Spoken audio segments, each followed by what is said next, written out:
Welcome to Gary, keep it simple. Got one today for you about noise reduction, Dolby noise reduction, ANRS, that sort of thing.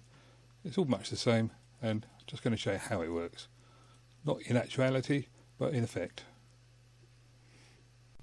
So first of all, we've got a nice little Audacity tracer here. This is a project that will show us what we want to see. So it's speeded up a hell of a lot. This is going to be 2 minutes, and it actually took a lot longer. So first of all, get some sound. This happens to be Sugar Plum Fairy from the Nutcracker Suite, and it's from the YouTube library. Now, it's a fairly low level signal, as you can see there. It's around about the minus 40 dB or somewhere around there. So what I've done is I've duplicated it, and now I've just put in some noise on the other channel. Now this noise is going to be at minus 50 dB, and it's white noise, so that's that there. Now, just so that we know it's all happening and it's all properly done, I'm going to copy that noise all the way along so that you can see it's exactly the same noise from when it was put on to when you're going to listen to it. So that's just a bit of the copying and pasting there. Boom, there it goes. Fill up a couple of the gaps, but that is it. That is the noise, and that is the music. So copy the music and apply amplification to it. That means that now, instead of being a minus 40 or thereabouts, piece of music is now around about the 0 dB on the peaks. You can just see a little bit of red there. Copy that again, and this time give it a bit of processing. So what I'm doing is I'm just turning up the gain on the high frequencies above 2 kHz. Turning it up quite high because we want to have a proper effect that we can see and hear. And there we go, so that's the music now with a lift, 20 dB or thereabouts lift after 2 kHz. Now, invert that and reapply it to the music, and then apply the same processing to the hiss. And that's it, that's sorted. There's your music processed. Now I'll talk you through the playback. It's well edited, so don't worry too much.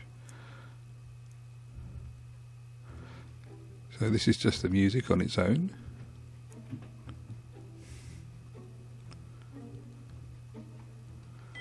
As you can hear, because it's digital, it's nice and quiet, music's nice and clear, it's great, it's just fairly low level. Let's skip again.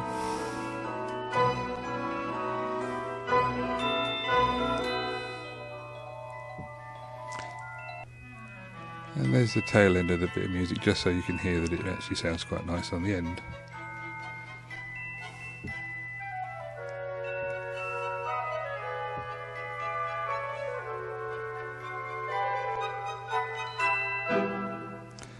Going to run on to add in the hiss now.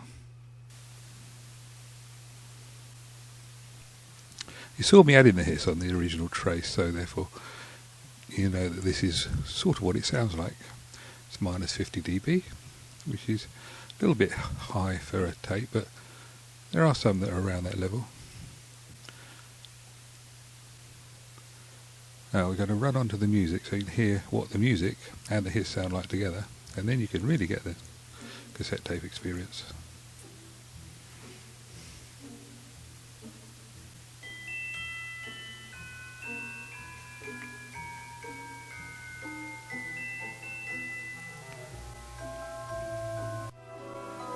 Now going for this more dynamic bit in the middle.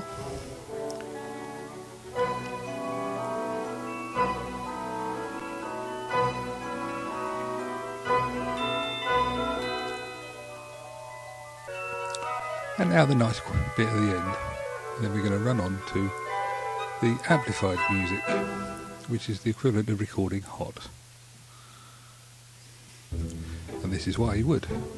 I've turned the gain down so the hiss is a bit quieter, but the music is quieter, because otherwise it'd just be overpowering the system. The Audacity VU meters show the full story. As you can hear, there's a lot more detail in the sound.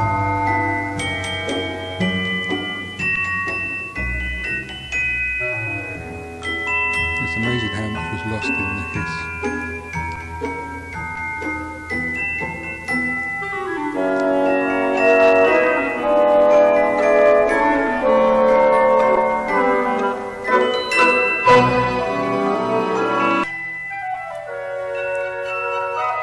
Now we're just going for the end bit again.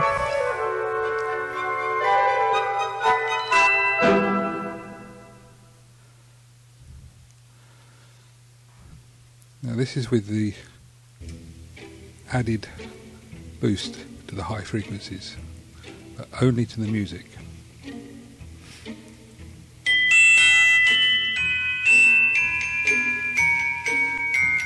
As you can hear, it's quite brittle. I've had to turn the gain down again. It's only 25% now.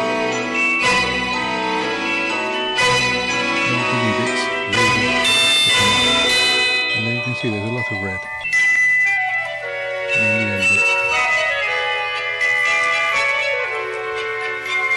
Now we reapply the processing in reverse to both the music and the hiss, and this is the result.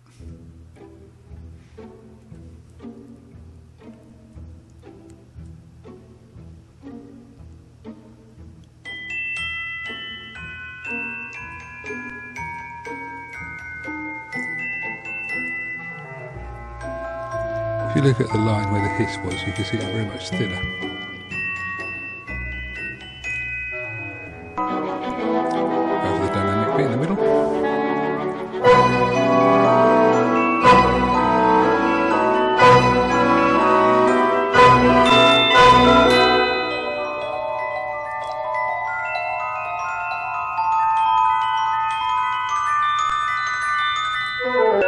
Now we'll just play out the end bit again, and then we'll run on and get a little bit of the original hiss.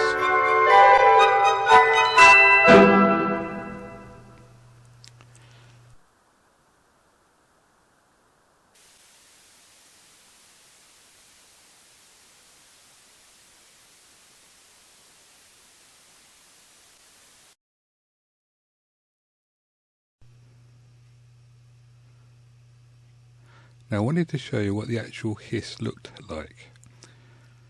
This is the spectrum analysis of the normal hiss. And as you can see, it's about minus 50 dB, and it's ragged. All the way up to 20 kilohertz plus. And this is the process bit, which you saw originally laid on there. It's exactly the same original sound. Look at that. A little bit of hiss between 22 hertz and 2 kilohertz, and then the rest, it has gone. It has vanished. There is nothing there to be seen. And that is how it works.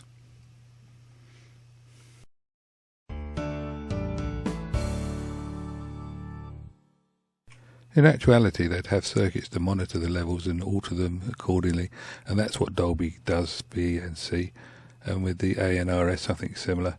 But the actual effect is exactly what I've just done. They boost the recording, and then they suppress it on playback, and the hiss disappears with it. Magic.